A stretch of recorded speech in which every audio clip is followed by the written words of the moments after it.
Jy's ingeskakel by die oggendoordenkings van Uit die Woord Digitaal.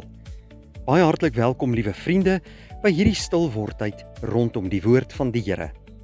Ek is Dominee Adrian Swart en dis my groot voorreg om vandag se boodskap met jou te deel. Ons is besig met ons reeks met die tema Stewig geanker. En vandag is ons by deel 5. Stewig geanker in hoop. Ons skriflesing kom met die woord van die Here uit Romeine 15 vers 13. Mag die God van die hoop julle deur die geloof met alle blydskap en vrede vervul, sodat julle hoop al hoe sterker kan word deur die krag van die Heilige Gees. Daar is min dinge wat 'n mens so moedeloos maak, liewe vriende, as wanneer jy alle hoop verloor het. Ons leef in 'n wêreld vol onsekerheid. Mense verloor hulle werk. Geliefdes sterf. Siekte tref onverwags en die toekoms lyk dikwels donker.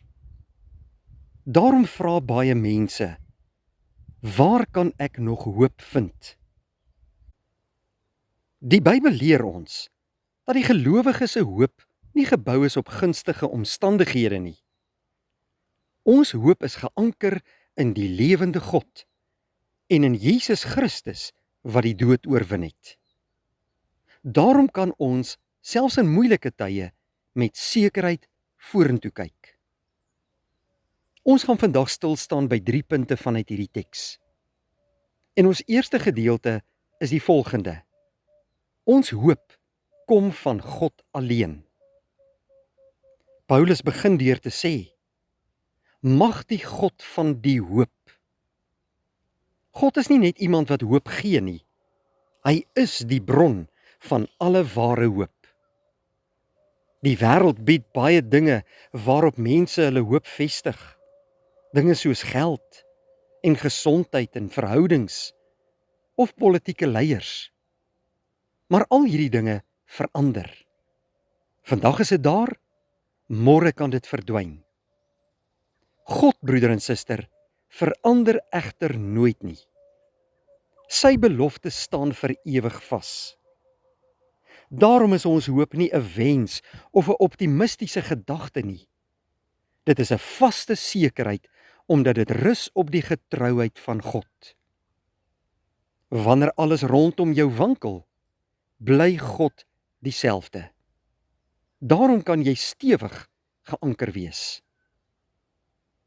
Die tweede punt waarby ons vandag stil staan is die volgende. Christus het vir ons 'n lewende hoop gegee. 1 Petrus 1 vers 3 sê, hy het ons die wedergeboorte geskenk tot 'n lewende hoop deur die opstanding van Jesus Christus uit die dode. Ons grootste hoop lê nie in hierdie lewe nie, maar in Jesus Christus. Toe Christus aan die kruis gesterf het hy ons sonde gedra. Toe hy uit die graf uit opgestaan het hy die dood oorwin. Daarom leef ons nie met 'n dooie hoop nie, maar met 'n lewende hoop. Ons weet, geliefdes, dat ons sondes vergewe is. Ons weet ook dat God ons kinders gemaak het. Ons weet dat die dood nie die einde is nie. Ons weet ook dat Christus weer sal kom. Dit is nie onseker moontlikhede nie. Dit is God se vaste beloftes aan almal wat in Christus glo. Ons hoop rus dus nie op ons eie krag nie, maar op die voltooide werk van Jesus Christus ons Here. Dan die derde punt vandag. Hierdie hoop dra ons deur elke beproewing. Die Bybel beloof nie dat gelowiges geen swaar kry sal beleef nie. Inteendeel, Jesus sê dat ons verdrukking in hierdie wêreld sal hê. Maar Hebreërs 6 vers 19 beskryf ons hoop as 'n veilige en onbeweeglike anker van die siel. Net soos 'n skip tydens 'n storm veilig bly omdat sy anker vasgryp aan die bodem, So hou Jesus Christus ons vas wanneer die storms van die lewe woed. Ons hoop is nie dat alles altyd maklik sal wees nie. Ons hoop is dat God altyd by ons sal wees. Ons hoop is dat hy alles ten goeie laat meewerk vir die wat hom liefhet. Ons hoop is dat Christus ons nooit sal verlaat nie. En uiteindelik, geliefdes, sien ons uit na die dag wanneer hy weer sal kom, elke traan sal afvee en ons vir ewig by hom sal wees. Dit is die hoop wat nie teleurstel nie. Vra jouself vandag af, waarop is my hoop geanker? As jou hoop rus op mense of omstandighede, sal dit uiteindelik teleurstel. Maar as jou hoop geanker is in Jesus Christus, kan geen storm jou uit sy hand ruk nie. Mag die God van die hoop jou vandag vul met blydskap en vrede, sodat jou hoop al hoe sterker word deur die krag van die Heilige Gees. Kom ons bid saam. Vader, baie dankie vir 'n nuwe dag wat ons uit genade uit u hand ontvang.